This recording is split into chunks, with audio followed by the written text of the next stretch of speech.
Welcome. Today is the 19th of July, 2018. The Blessed Virgin Mary appeared in 1846 in France, leaving behind a legacy that's largely misunderstood, with lots of misinformation along the internet, memes, testimonies of things that never actually happened. Yet something did happen at La Salette, and the Blessed Virgin did have a message for humanity. Joining me today is Father Ioannes Petrus. Father, thank you for joining us. Thank you for having me, Ryan. It's good to be here. Okay, so the first question is, a lot of Catholics have heard of, obviously, Fatima, Lourdes, Rudebach, the Miraculous Medal. La Salette, you hear every once in a while. You see the weeping statue. Tell me, what happened at La Salette, and who were the seers, and what was the Blessed Virgin trying to communicate there? La Salette is a one-time apparition. It happened in 1846 at a mountain in Grenoble, I think. And very, very interesting in that these two children, Melanie and Maxim, they were not friends beforehand. This is one of the unique things about this apparition. It's not like the Fatima children who are related. And also, I'm going from memory, so all these things maybe need a little bit of nuances here and there. But Melanie and Maxim, they were not friends, as it were, known each other for a long time or anything like that. And they were made to go and shepherd their animals on the mountain together that day. And then when they got up there, they were playing around, and as kids are wont to do, I believe. And then Our Lady came, and she gave them a message. And I think she posed in 3 different positions and moved up and down these different places. So if you ever go to La Salette or the shrine in Massachusetts, they'll show you these 3 positions of Our Lady, and one of them was her crying. When they found her, she was crying, which in itself is something worth meditating on. How is it that Our Lady in heaven glorified can cry? That represents the church. You know, the church is going through a time of great trial. She, being the best representative of the church, can weep and truly be sorrowful as a representation, perfect type and image of the church. When they saw her, of course, they were utterly amazed, and she spoke to them both about a current problem in France. It's often how God does things. He speaks about the present, and then he prepares you for the future. So prophecy has 2 levels. It has a current understanding of things, an insight and a truth about what's really happening, and then it points to a future that is going to happen. That's the light of prophecy, when someone can see down the future. So currently she was speaking about how many were violating Sunday observance, and how they were blaspheming. So they're violations of the first tablet, first commandments, those against God, which are most serious. And these, by the way, were also repeated in our Lord's visions and locutions to Sister Mary of St. Peter of the Carmelites. And we have the Holy Face approved devotions, very similar.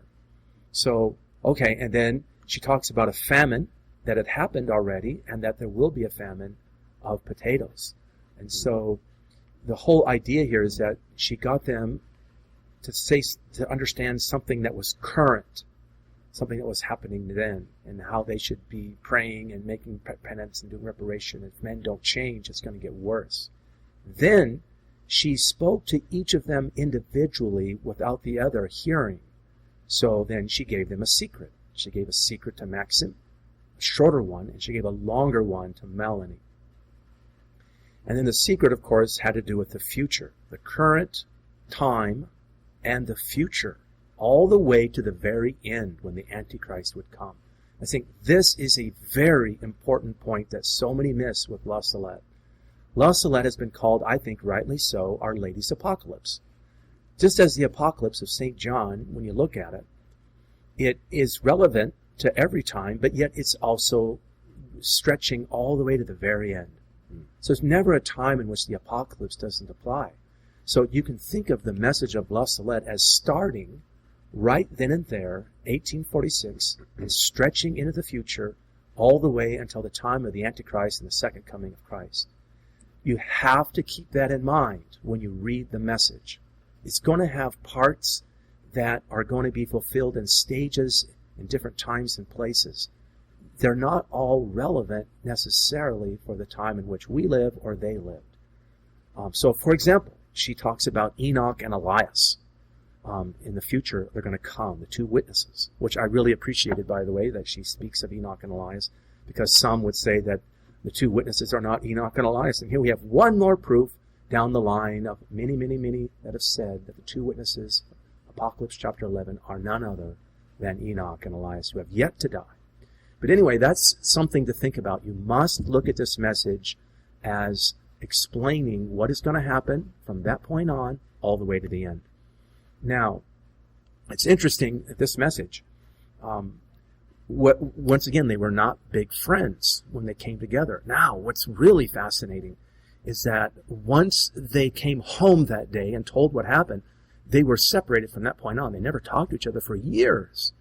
And one of the proofs of the validity of La Salette is how each of them never colluded or got together and made sure their story was the same. When they were interviewed separately, they always had the exact same story without variation.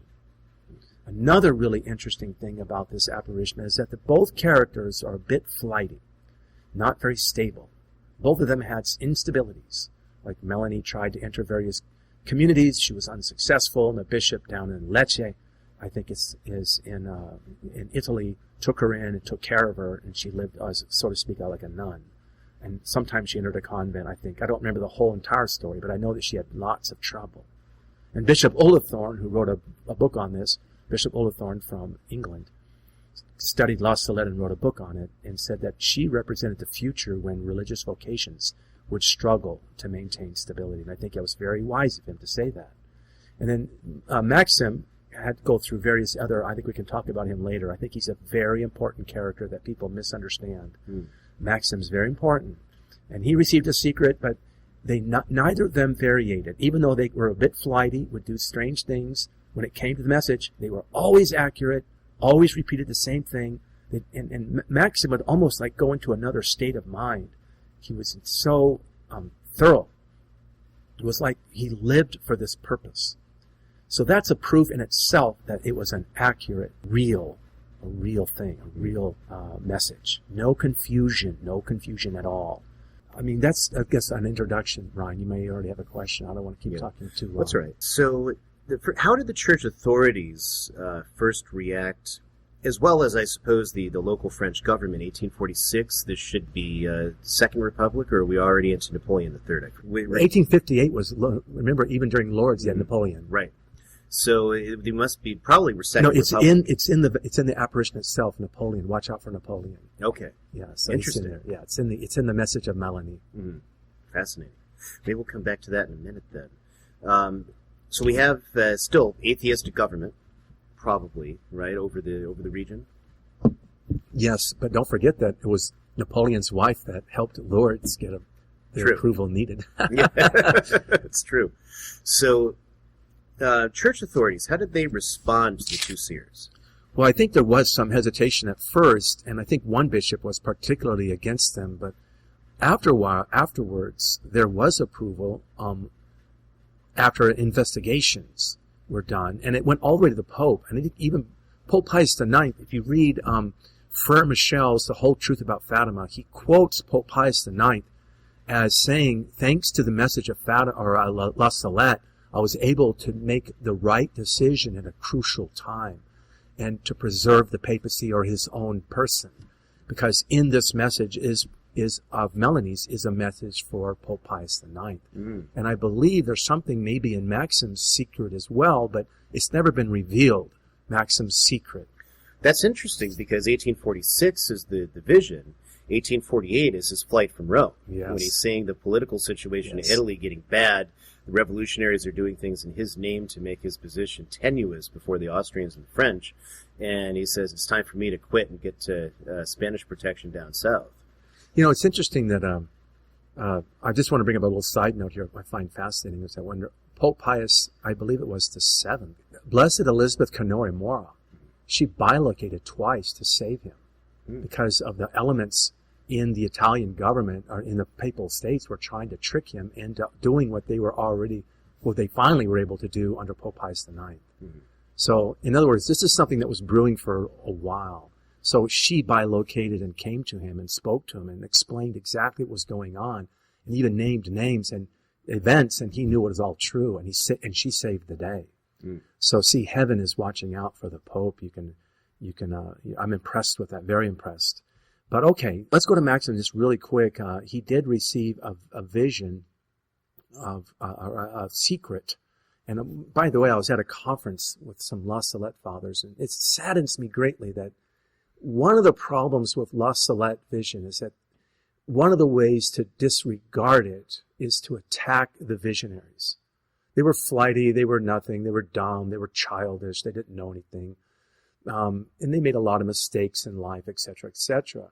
But once again, it's fascinating. Every time Maxim was questioned, he would almost, quasi go into a trance and explain everything perfectly. It was like he lived for this, and part of him was forever fixed. And this explains why he was a bit flighty. Turns out from his biographer, you can find his biography, and it is in French, and there's an English translation of it available. Anyway, in his biography, he explains that he went to the seminary and actually was doing fairly well. But he realized that if he continued, he would be controlled by the hierarchy, and he could no longer, speak about the message openly.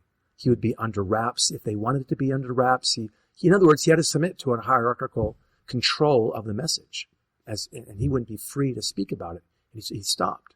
He stopped studying, realizing, I'm here, I have been born, I live to repeat and help people understand this message. So then he went to Paris and started studying for the doctor, to be a doctor. He was actually, once again, not doing too bad. But again, he realized, I will not be free to give this message. And then he was under the care of Bishop Darboy, I believe, a number of times. And that's where there's some letters between him and Darboy where he's complaining that he's not taking care of him. Here I am, you promised to take care of me, I have nothing. And he's depressed, he has no food, he's no one to take care of him. But Bishop Darboy was always trying to get the message out of him. And he knew that Maxim liked wine, so they'd ply him with wine at a archbishop would be up there at the big meal. And Darboy's one of the guys that was against infallibility, and he's an interesting bishop. But and then he would apply him with wine and try to get the message out of him. And then one time he said, this is why this is important, I'm bringing it all up.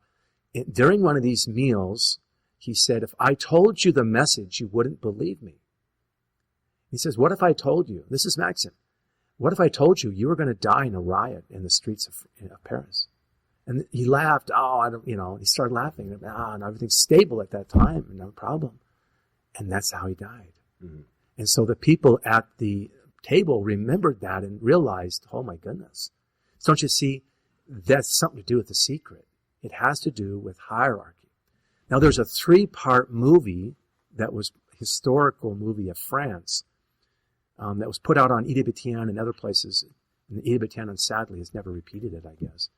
But it's a history of France, with Mary Magdalene coming there. And they repeated all the true or the pious and legends, and they're probably not so legendary. They're real. Anyway, they did a thing on France, and they came to, 1870 or 71, whatever, when the Republic failed in France, and they were debating whether to go back to the monarchy. Right. 1871, just after the Franco-Prussian War. Just after the end of the Second Empire, actually. So they were debating whether to go back to the original monarchy, and they were looking at, who was it? Was it the Duke of Orleans or somebody? Right. And so he was hesitant, and Maxim was there. This is in the documentary. And he pulls him off to the side, and they have a discussion. And he comes back and says, I am not the man. I cannot do this. And so they went back to the Republic. And so he had a role there. Now, the reason I bring this up, because it's clear to me that the message of Maxim has something to do with the hierarchy and kingship. Monarchy. It has something to do with leadership. Makes sense. The boy would receive that message.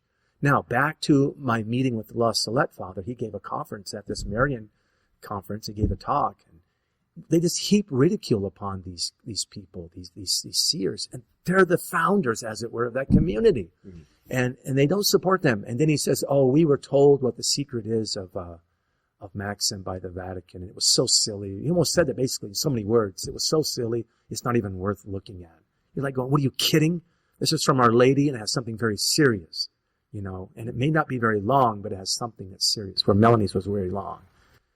So I would say it has something to do with monarchy and hierarchy. Mm-hmm. Since he knew about Darboy's death, and he knew about the future king was not to be the Duke of Orleans. They were not to try to start the monarchy yet. Mm-hmm. So if you know the prophecies of France, somehow a great king will arise, and are waiting for that time. So any attempt to do it before then probably could have been destructive. I don't know. Mm-hmm. Could be, especially in the tumultuous climate of the 19th century. Yeah.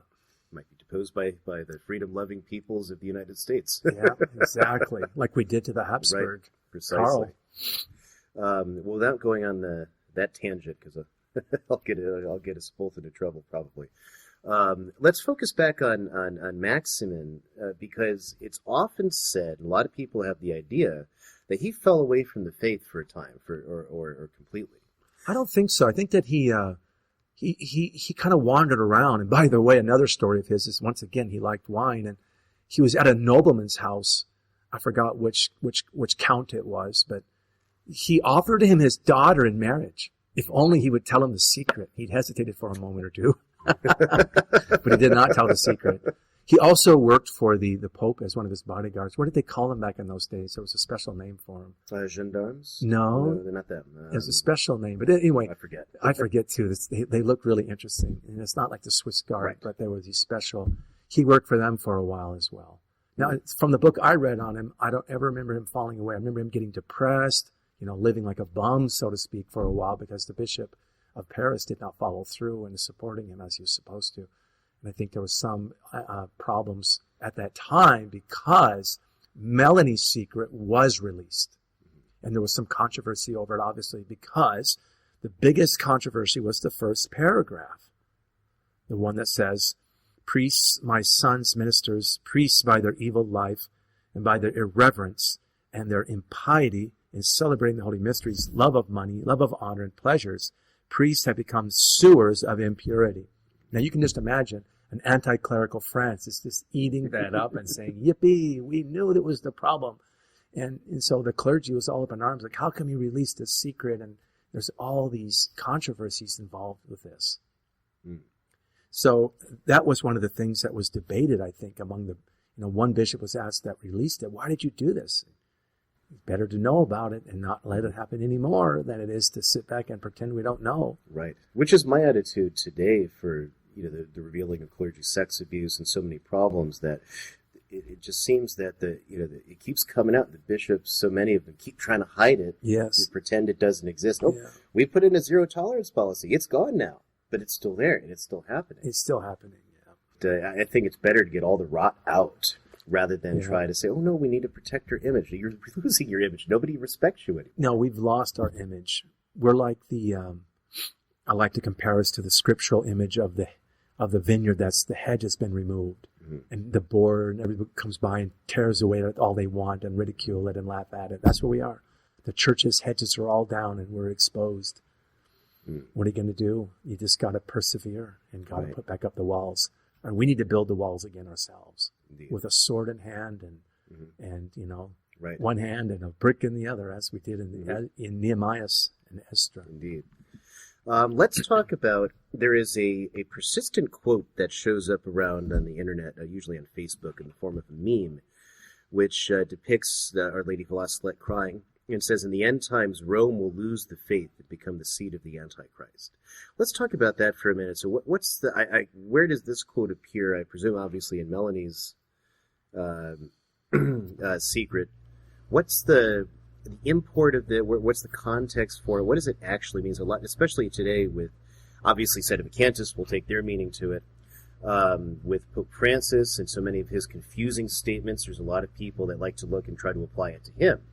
And what's the actual context of this quote? What's Our Lady doing here with this? Once again, I think the way to understand this quote is to put it in the whole context of the secret that is being revealed in 1846, but going all the way to the very end of time. So she's speaking of the Antichrist with a capital A. This is the Antichrist.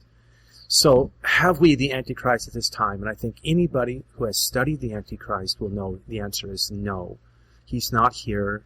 Nobody fits the Antichrist.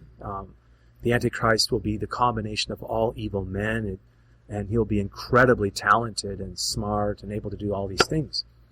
And there'll be many signs of the Antichrist. So, no, we're not there yet. And will Rome lose the faith? Yes, but that's going to be at the time of the Antichrist. So she's speaking about a future event, but what does it look like? Now, we should stop there because we know, I think Blessed John Henry Newman does a very good job of explaining it, that history it goes by way of type in God's way of history. So there's little antichrists all along. Can we have little antichrists now? Oh, yes, they're all over. Little a antichrists, they're prefiguring the big antichrist. Maybe little p prophets of the antichrist or precursors of the antichrist as well. There are there are sheep, as we hear in the Apocalypse chapter 13, that will talk like the dragon.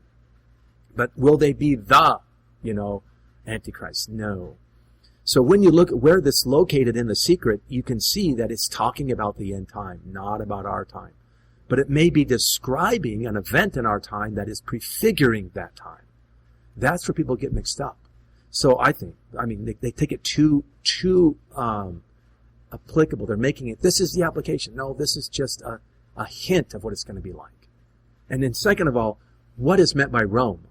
Does that mean the Holy See? Does that mean the Pope? Does that mean the city of Rome? What does that mean? That's not so easy to determine. Because if I was sitting in about 1860s, especially 1875, where the Quirinal is no longer the papal palace, now it's the home of the president of the Italian state, the prime minister of the Italian state, who's formally under the king, and issuing constant edicts against Christian marriage, against Christian education, trying to uproot morals in society, introduce civil marriage, introduce all these things to break down the unity of the church. There's actually a book that you can get now, The Life of Pope Leo XIII, which covers everything up until about, it was written while the Pope was still alive, but what's valuable about it is it covers in detail his early life as a bishop in Spoleto and other places, where he fulminates against civil marriage and he defends his clergy against the Italian government, which a lot of people are like, wait a minute, I thought this was a good thing, because the only thing you ever learned about Italy is, in 1870 they finally modernized and became a new state, and this is great. And they had to come along, and when you actually get into it, they suppressed the evil place. Yeah, they suppressed the papal estates. Mm-hmm. It was violence. It was revolution. Especially against church morals. So I don't know. So in 1875, I might think Rome is the seat of the Antichrist. Well, of course, and that's it. Government. Once again, it's a type. Right. There's a little example of what's going to happen in a big way. Mm-hmm. And it's Rome, the city of Rome, the leaders, everybody. You go to Rome now. I don't know about you. I've been there a couple of times, and you feel oppressed. You feel oppressed. Mm-hmm. It's like this place is under an oppression. Mm-hmm. And, is there any faith? You go to the shrines, they're dirty. People are just touring instead of praying. Although even there, though, you say, I used to live in Rome, and then I've been about the city repeatedly in the last couple of years especially. I always notice that it does seem that way. It does seem like there's just no faith left. But then you get a bus, there's a young woman with a prayer book, an Italian prayer book, that's in earnest with it. You'll see the places here. It's still there. It's still alive. But may God be praised. But it does feel that way. It does. You see the shrines, as you said. Every little church I went into, one day I was all alone, and I just stopped in every church I went down, which was every block. You had 2 or 3 churches you had to go into. Right. But I noticed there was always someone praying, little women or somebody, like you said, in there praying. But it just feels like, everybody's here to be a tourist. I guess I was there during July as well, very hot, but a lot of tourists. So let's get back to the visionaries then. Well, but that Rome, let's just stop there for a minute. Sorry, Rome will lose the faith. They abused it. Let's just try to read it in context. So a few lines before it, it says, "It will be at this time that the Antichrist will be born of a Hebrew nun, a false virgin, who will be in communication with the ancient serpent, master of impurity. His father will be a bishop, it seems. At birth, he will vomit blasphemies. He will have teeth. In a word, this will be, as much as possible, the devil incarnate. He will be terrifying cries, uttering them. He will work wonders, etc., etc. The seasons will be changed. The earth will produce only bad fruits. The heavenly bodies will lose their regularity of their movements. The moon will reflect only a feeble reddish light. Once again, these are all gospel things we hear about. And the water and fire will lend convulsive motions to the earth's sphere, causing mountains to the etc. to be swallowed up. Then it says, next line, Rome will lose the faith and become the seat of the Antichrist. So before you can apply that line the way they're applying it today, how come all these other lines haven't been applied and haven't been fulfilled? It's like the Protestants taking one line out of Scripture and making it fit their little idea. And I shame on those trads or anybody else who's doing it instead of a contest. Shame on them, because that's wrong. It's taking it out of context. Then it goes on to say, the next paragraph, the demons of the air together with the Antichrist will work great wonders on the earth and the air, and men will become ever more perverted. So we've not seen all this yet. We have pretty good crops. We have all these things. We've had some convulsions, you bet. We've had some things that are going on, yes, but we've not had up to these levels in which this is said. Therefore, I would never adhere to anybody's writings or thoughts that immediately throw that out and say, see, I have to go to this group over here because Rome has lost the faith and become the seat of the Antichrist. Mm-hmm. Right. All right, then, let's look at other misconceptions. According to the Wikipedia article on La Salette, which is the bastion of truthiness, and Wikipedia, the oracle, Wikipedia. It must be true. Right. It's on Wikipedia. According to them, no mention of secrets was made in the children's first accounts, supposedly because they feared that they would be compelled to disclose them. And later, they reported that the Blessed Virgin confided a special secret to each of them. Now, if that's the case, this is where, of course, for a historian anyway, you would look at it and say, oh, see, at first they didn't say it, so they came up with it later. Right. The same thing happened at Fatima. Mm-hmm.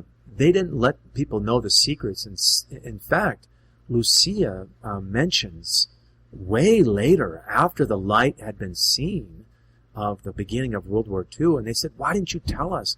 She says, I was not told by heaven to tell you. We were told to keep it secret, so we kept it secret. And they did learn after a while, being constantly questioned by people, Our Lady told us to keep this a secret. So they didn't immediately come out and say, I was told a secret by Our Lady. So it took them a while to know whether they could even say that much. So there's something purifying about being in heaven's light, and it does quiet your soul in those ways. Like, in other words, you have courage and strength to stand up against people that you would normally not as a child. So I would say that's really not a concern. But I do think it's a concern that on Wikipedia they did say that the secrets were never revealed. I think there's a huge controversy. It's been going on for decades at the time, all the way up into the 20s and 30s, and even our own time, about the secret of La Salette by Melanie. Some will say it's fake, some will say it's true, and some say it's been added to, and all that. Mm-hmm. Let's see. So is the text of Melanie's vision available? It's available, but I guess there are, and once again, I don't have my books with me. I forgot all these things directly. The nuances might be there. Apparently there's a shorter version and a longer version, and there's debate as to if she added something or not. But I think that it's been pretty much verified. If you could look at the ones that they have like a bishop's name on them, imprimatur and everything. And then the Vatican got involved in the 1920s and late 1919s, but the Vatican got involved in the Holy Office because they were trying to apply it and say this is this and this is that. The Vatican quieted down all the controversy. And I believe some took it to much as a condemnation of La Salette message. Now they're all afraid.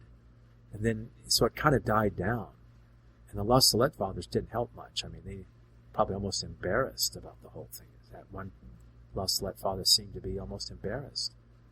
So it seems like the only safe message they would say of La Salette is the very beginning part where she talks about blasphemies are going on. Do not blaspheme, and go to Sunday Mass. Don't be violating the Sabbath rest, the Sunday rest, and otherwise you will be struck with, famine, etc., etc. Right.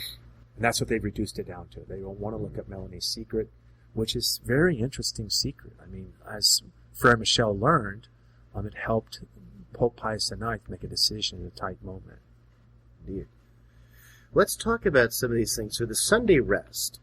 What's going on in the 19th century that makes the Sunday rest such an object that Our Lady has to speak about?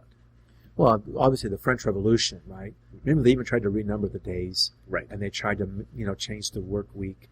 And Russia tried this too. In fact, it's a beautiful story written about it by Maria von Traub. Land Without a Sunday. Land Without a Sunday. They tried 8 days. They tried 10 days. They tried all kinds of stuff. It never works, because creation is embedded in creation, 7 days. Mm-hmm. So they ultimately come back to the 7 days. But there's an idea of they just did away with all the old. Day one is now, and we're starting over again, and we don't have to do all that old stuff anymore. But much of that was rolled back by Napoleon I. That is, in the First Empire. He brought it back, yeah, exactly. But still, that's already in there. And I would say also, obviously, revolution is communistic, and it wants you to work. It wants you to keep going. Right. There's no rest. And the French Revolution actually is kind of the matrix or the nursery seed for communism. So many communist ideas really are part of the fabric of the French Revolution. Right, and that's why the locutions and messages of Sister Marie of St. Peter of the Carmel, I think, was it a tour, Carmel? I can't remember, but they, very important messages. He mentions communism by name in those, and that was in the 1840s. He mentions communism by name. My worst enemies are the communists. 1840s, you're like, wow, this is pretty serious. He was prophesying of the future. Mm. So, they want to do away with, there's no Sunday rest. There's no creation. It's all evolution. I think that all goes together. And absolutely. Well, it was Engels, who was Marx's erstwhile disciple, popularizer, secretary, promulgator, what have you. And when he eulogized Marx, he said, without a Charles Darwin, there could never be a Karl Marx. Yes. And it's interesting, wherever the communists go, the very first thing they promote is evolution. Right. Always. They always promote evolution. I think Dr. Zhivago, there's a really interesting line in that book where the servant of the house of Dr. Zhivago, now they're all getting free, and he's going down to the local police station and being told and taught the real truths that they were never told. He comes home all mad. You never told us we came from apes. It's really interesting. And, Dr. Zhivago, Pasternak, the author, got away with those writings. Somehow Stalin liked certain poets and he let them live, even after writing Dr. Zhivago. Interesting. He didn't go under the knife or under the gun or the gulag. Right. Alexander Solzhenitsyn did, I'd probably rather not segue too much into evolution because I've got a lot to say there. We both do. We all hate evolution. It's absolutely evil. Mm-hmm. All I can think of is Our Lady of Lourdes, 1858. She says, I am the Immaculate Conception. Mm-hmm. There is no other Immaculate Conception. And then 1 year later, Darwin publishes his work. How can there be, if you're a Catholic theistic evolutionist, how can there be conception of Adam and Eve in a womb of an ape? They would have to have been immaculately conceived. Right. Therefore, Our Lady lied, and the Vatican was wrong, and there is no infallibility. Right. So make up your mind. What do you want? Do you want to be Catholic or not? If you're Catholic, there can be only one Immaculate Conception. It's Our Lady, not Adam and Eve. And it's funny, they'll say, but we'll look ridiculous. We have to keep up with modern science. And when you challenge them and challenge them again, that's basically what it comes down to, is that human respect. Yes. And then, they might have, St. Thomas lays out these principles. And but St. Thomas is a 6-day creationist. So whatever you want to do that. And Augustine, that they're always pointing to, was the youngest of young earth creationists, because he held it was instantaneous rather than totum simo. Right. And so it's so none of that really works. But the this whole idea that we got to keep up with the times. Well, if you go to the average person on the street and you tell them that birth control is bad for you, that birth control is dangerous, that it's immoral, that fornication is wrong, what's the answer you're going to get? You got to get with the times. It's the 21st century. We don't have time for this dark age stuff. Right. That's what you'll be told. And so the idea that we're going to be respected now because we accept evolution. So we're okay. We're not like these crazy young earth creationists that are injuring the faith. Which is always, it's amusing because I've encountered more than one person now, even coming out of the fraternity of St. Peter. And even SSPX as well. Yes, then they're especially going to that position. Paul Robinson, Father Robinson. I met with him personally, and he gave me his book. What's it called? I forget right off my head, but he has a new book out, and he's trying to explain that. I think some of it's pretty sound, but he's saying that creationism is a Protestant American phenomenon. You're like, what? So this news to the church fathers. There goes the fathers of the church. Right. There goes all the doctors. I know. What on earth? It seems like a complete inversion too, and we see so many things. When traditional Catholic positions on exorcism now and things are called Protestant because Protestants are picking up some angles of it because the Catholics have abandoned it. Yes. And then it was interesting, that inversion. And then when you deal with Protestants, they'll tell you that they're the ones that are more rooted in the Reformation, where the early reformers were trying to put their own magisteria in place. And the fundamentalist idea of a man with his Bible is just as anathema to them as to us, right? To some of these older school Protestants. They'll say, well, look, these guys will say that that sounds like too much like Rome. When they start preaching various doctrines that are biblical. That's getting too close. It's getting too close to Rome, and then likewise, you see it all over the place, this kind of inversion in things like that, or in biblical inerrancy. The church is teaching throughout its entire history that the whole scripture is without error. And today that's called Protestant. That's fundamentalist. Yes, that's You can't believe that. Exactly. Even though that's precisely what Pope Leo XIII taught, that's precisely what the Council of Trent taught, that's precisely what Pius XII taught. Yes. And and of course Vatican II cites all of them, but yet that's Protestant. So. But what else is in the message that of La Salette, that especially it bears both in their times and ours? Well, it does mention the Pope, which obviously is a huge issue today. So the Pope runs throughout even Melanie's message, and once again I suspect that Maxim's message is very much aligned with some kind of a hierarchical message, whether it be monarchy or ecclesiastical hierarchy. But here's an example. Here's one line. Let not my son's vicar, the sovereign pontiff, Pope Pius IX, leave Rome after the year 1859, but let him be steadfast and generous. Let him do battle with the weapons of faith and love. I shall be with him. Let him beware of Napoleon. His heart is double, and when he will want to be both Pope and Emperor at the same time, God will soon withdraw from him. He is that eagle who, desiring always to rise, will fall on the sword he wanted to use to force the people to exalt him. Which is precisely what happened. And then Italy will be punished for its ambition in wanting to shake off the yoke of the Lord of Lords. In other words, no more papal estates, right? Mm-hmm. And thus she will be handed over to war. Blood will flow on all sides. Churches will be closed or desecrated. Priests, religious will be driven out. They will be put to death, and to a cruel death. And many will abandon the faith, and number of priests and religious who will separate themselves from the true religion will be great. Even bishops will be found among these persons. I don't know Italy's history well enough to see how that came true or not. But very largely with wars. Certainly the World War I, Italy came in on the Allied side. In World War II, the Axis. They came in on the Axis because they didn't get anything they were promised in World War I. No. In the meantime, though, atheism grew in Italy under the aegis of the government. Yeah. So one of the things that they did was for example, if you've watched Nova, if you've seen one of those Carl Sagan shows, you've probably heard of a fellow named Giordano Bruno. Bruno, or if you listen to my podcast before, if you remember... We talked about this with Rick Delano. I loved it. I listened to it over and over. That's great. I just listened to a small treatise on Giordano Bruno. boy, was he a wicked guy. He was, but they love him. Why do they love him so much? Well, the beginnings of that are under the aegis of the atheistic Italian government. Yes. They made him a cause célèbre. And that's why there's a statue of him. And they put a statue of him in his Dominican habit, which he did not wear Hardly the last ever. 20 years of his life. He only used it when he needed to get something. Right. He used it utilitarian. That's what this author said.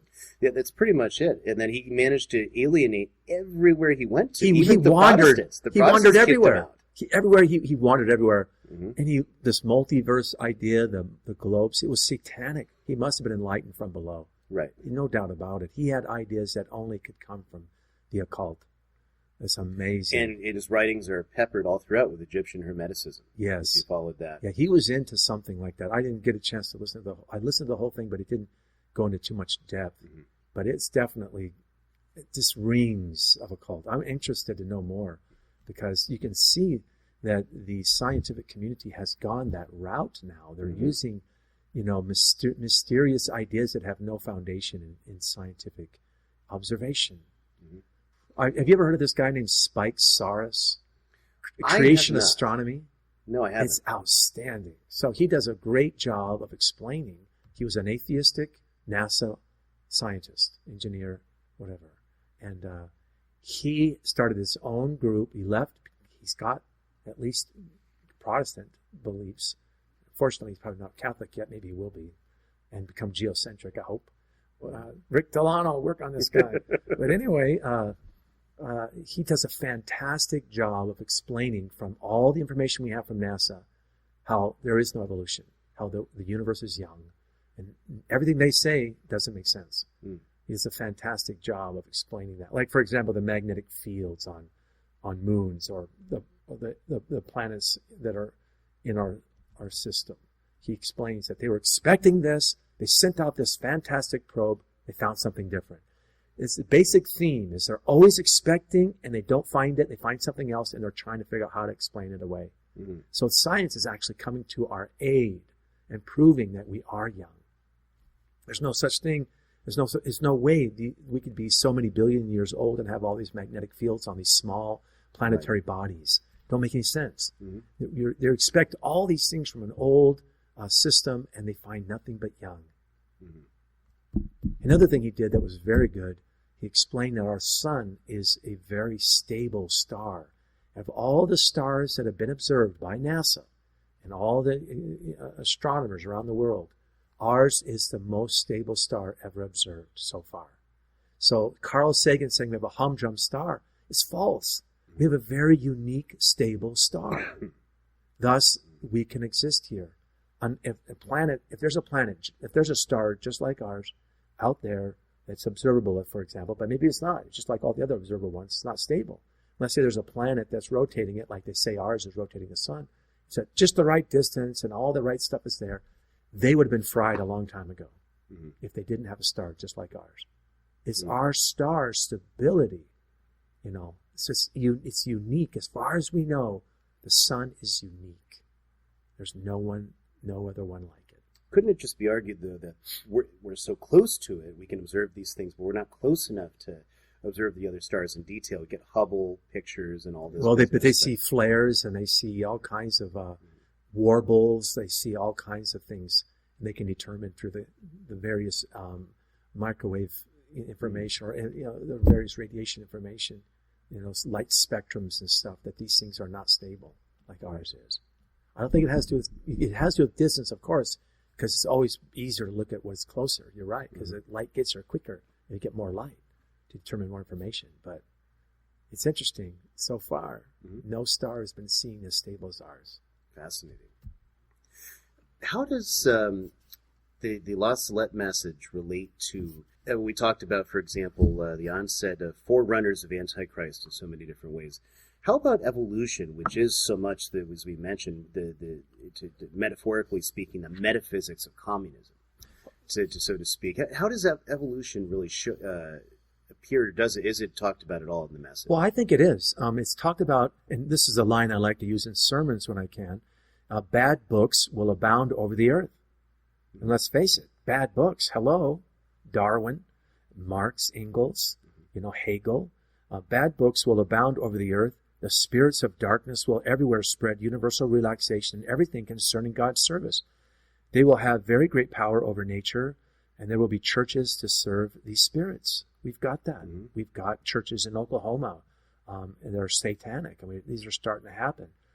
There's churches for dope in Denver, right. in Colorado. It's like, okay, let's go. Dope convents too. I don't know if Yeah. you saw that one. There's some No, sisters whose mission is Oh. growing and smoking dope. I've never. That's horrible. As an aside, I am more or less in favor of the decriminalization of it, but that's only because of the way our drug policy affects things. I'm Right. not in favor of the use of it because I think it often does have very bad effects. Yeah, and I think the church is the morality of smoking, and it's bad. I mean, it's not good for you. Right. And if you confess it, that you have to confess how many times you smoked marijuana. Mm-hmm. It's not healthy for. It's not like taking a drink. Right. It definitely has detrimental effects. People will be transported from one place to another by these evil spirits and even priests because they will not have lived the good spirit of the gospel. What that is, I don't know. I mean, what kind of transportation are they talking about?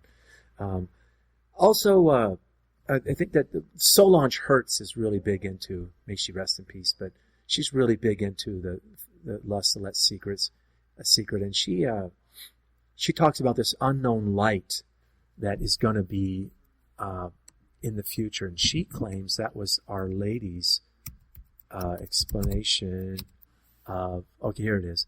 There will be an extraordinary wonders every place because the true faith has been extinguished, and false light illumines the world. She takes that one line, false light illumines the world, and talks about the devil's amazing grace, electricity. So she applies it to electricity. Whether that's accurate, I don't know. Woe to the prince of the church who will be occupied only with piling up riches and upon riches, with guarding their authority and lording with pride. So there's, my son's vicar will have much to suffer. There's all kinds of things like that is still applicable to our time. Mm-hmm. Once again, the secret's going to apply all the way to the end. There will come a time of peace, she speaks of as well. So there will be a minor chastisement. I think you can fit it right in here. There'll be a minor chastisement, an age of peace, and a major chastisement when Enoch and Elias will come, etc., etc. That makes any sense. Mm. The church will undergo a frightful crisis, a time of darkness. We're in it now. Right. Civil, certainly we are. Civil and ecclesiastical authorities will be abolished. All order and justice will be trampled underfoot. And we are kind of leading in that direction where, the authorities are tightening their grasp to control things more and more and kind of direct all the various technologies that are being produced toward the destruction and desecration of life, toward the control of things. Even devices such as we're using now. We can use them to make media. They can use them to record everything we ever say or do. Yeah. There's an increasing awareness of this. Whether that turns into revolution or not, I don't know. But then we look at the church. If we look at the Vatican and the people around the Holy Father, as well as things that the Holy Father has said, they're big buzzwords for all the big population control ideologies. Sustainable, climate change, sustainable community. China, praise of China. Anyone Yeah. who comes out and praises communist China is all that was the big mantra of the Rockefellers and Kissinger. Yeah, because before Kissinger ever opened up China for Nixon, it was David Rockefeller who opened it up for Kissinger. And so it's very strange how it happened too. I listened to a book up on Mao, very interesting book, and you could hardly sleep after reading parts. It's so horrifying, and it's amazing how easily things happened with the help of George Marshall, and because they had implants, right? There were communist implants in the State Department, lots of them, and it's been revealed. Stalin's Secret Agents is a really good book by M. Stanton Evans. We'll have that linked in the notes. And anyway, that's a really interesting book because it shows you how Nixon practically just bent over backwards. Whatever Mao wanted, he'd give it to him. I always thought, at least when I was growing up, I heard how Nixon was this incredible foreign service, foreign policy guy, greatest president we ever had of our foreign service. And you're thinking to yourself, our foreign policy, really? So that China can be on the inner circle of the UN? This mass murder that has no parallel in the history of the world? Is he crazy? And then you see cardinals saying China is the best interpreter of Catholic social teaching, which actually was an archbishop. And in the Pope, too, basically abdicating his own authority over the church in China to the Chinese Communist government. Yeah, and he's abandoned the underground church in China. Right. It's horrible. Poor guys are all suffering over there. We need to pray for them. Absolutely. What it must be like to be abandoned like that. Mm-hmm. And to be told, just go on to the national church, basically. I'm not sure. I studied it that much, but I think it's pretty much what's been hinted at. It's another interview I have in the works with somebody who's been there multiple times, but there's a good segment of the official church that also is Catholic in sentiment and kind of bides with the government. You can understand that. And so it makes sense, whereas others that are, as long as they don't have to take some kind of a oath. Right. Like they did back in the constitutional oath. Right. Like the English had to do. Yeah, or the French during the French Revolution. The Constitution of Clergy. Constitutional clergy. Actually, let's get into that a little bit. So in France, at this time, in France, you have, we go from the Second Republic, which displaces the restored Bourbons, and restores a commune, tries to get the full fury of the original French Revolution back. 1830, right? Right, 1832. 32. If I'm not mistaken, back to the barricades. And then you get to the Second Empire under Napoleon III. After the Franco-Prussian War, which Napoleon starts thinking he's going to crush the Prussian upstarts, it turns the other way. So the Prussians end up taking over Paris. The French take over Paris. And then you have the Third Republic. Third Republic, militantly atheist government, trying more and more to get a commune. It's interesting if you read the letters of St. Therese of Lisieux. She talks about that the common report in the convent is that they'll be coming with pitchforks to burn it down any day now. And the nuns and the sisters are openly talking about this. Remember, Bernadette was, during the Prussian War, was asked, aren't you afraid of the Prussians? No, I'm afraid of bad Catholics. Right. Only bad Catholics. Only bad Catholics. You're not afraid of anyone else? Nope, just bad Catholics. Yeah. But, so the anti-clerical legislation comes in. So this is interesting. To understand the modern perspective. So, because we often think, we're Americans, we have the First Amendment that protects our religious freedom, and that's so much better. Well, the Third Republic also had a protection for religious freedom, too, and yet put in these anti-clerical laws. And it's interesting that all the revolutionary governments, it's always anti-clerical laws. And now, it seems like, do you see today that we're seeing that the same movements of Third Republic, the Cristiada, the Mexican republic's attempt to control the church, anti-clerical laws, shut down the churches, outlaw religious education. Do you see that beginning in the United States through the Trojan horse of the sex scandals? Oh, look, see, those bishops are hiding their clergy, so now we have to come in. And you see, like in Australia, they just made a law. If a priest hears in confession something about sexual abuse, he's got to report it and break the seal. Louisiana, of all places, have been trying to get that too. Mm-hmm. A law where the priest has to tell, or it's at least admissible, and he can be asked in a court of law or whatever. And I know the TFP has helped fight that down there in Louisiana. Of all places, you think, Louisiana? Right. Wow. They must be trying to get closer to the heart of Catholicism in America, where it's strongest, and try to torpedo it. Mm-hmm. I know Louisiana was one of the first to be a scandal problem diocese, Lafayette and other things. But I know that there is certainly truth to that. Look at Hitler. What was one of his first efforts at getting rid of the Catholic priesthood and the clergy was to label them all as sex offenders and put, pictures of them, with women and whatnot being, breaking the laws of celibacy. I think you talked about that on one of your programs with that good man from Germany. Yes, Constantine. Constantine. Actually, we had another interview planned on the Spanish communists, too, where he would have gotten into a lot of that as well. We just never managed to affect it. Hopefully we still can. But but I think there's a lot of that they try, and then when you get into the prison system, they try to label you as gay.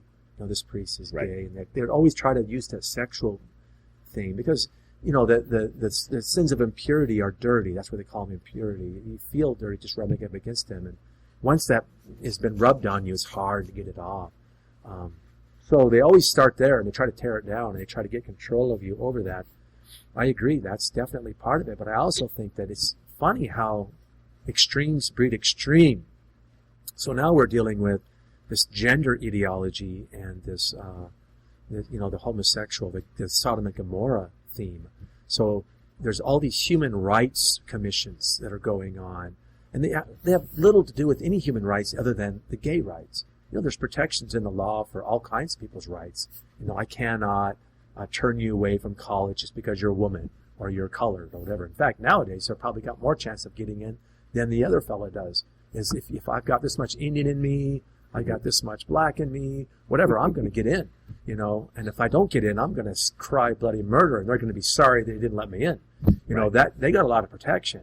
But when it comes to the gay rights, so-called rights, they have these human rights commissions now, and they are like being very intrusive. They're trying to control the Catholic Church and say you must not have hate crimes against. What are they talking about? Hate crimes against Romans 1:25. That's against, what they're talking about. Exactly, against gays, against the rainbow flag waver people. I think this is another inroad to controlling the church. These human rights commissions, these human rights councils. And actually, in the way especially in the United States, and there's other countries too, where this is the case, it's the perfect storm, because you do have a number of bishops who either A, are homosexual, yes, and B, or B, have lots of staff close to them who are homosexual that have the inroads with the chancery. The Lavender Mafia. So, as a result, they'll always back down before the storm of homosexual rights. They won't have the nerve to fight it, even if they know it's wrong. Even if they themselves are gay, they know it's wrong. Still, they won't fight it. That's right. And instead you see the open advocacy of it under, well, let's look at various bishops who we know are homosexual or were homosexual, or not were that former bishops that we know are homosexual. Bishop Weakland. I mean, it was more or less obvious. Weakland destroyed his own monastery when he was in Latrobe, Pennsylvania. He basically kicked out any monk who wanted to be a monk, brought in a bunch of very immoral people. It's wasted the monastery's endowment to have like 12-course dinners, multiple times a week. If a monk wasn't homosexual, he said he was absolutely adamant they have to have a sex life, and he'd bring in prostitutes. They didn't wear any habits, they didn't do vespers, they didn't do the breviary at all in any way, shape, or form.